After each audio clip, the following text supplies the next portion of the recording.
Es Día de Muertos en Michoacán. El lago de Pátzcuaro se prepara para recibir a los que ya se fueron y hoy regresan, los muertos.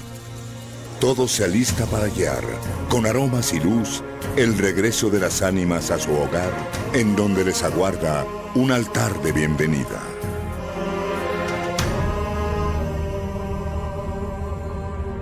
Es tiempo de nutrir el alma, de vivir la tradición.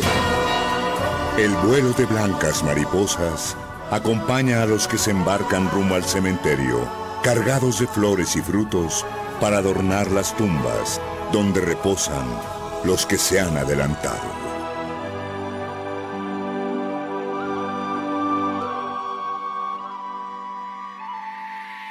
Se llena el panteón de Cempasúchil, la flor de 20 flores. Se encienden las velas y comienza la fiesta del reencuentro. Una larga noche de velación, de cantos y plegarias, donde los muertos regresan para celebrar con los suyos el misterio de la vida. Es Día de Muertos en el lago de Pátzcuaro, en Michoacán. Es una tradición y es nuestra.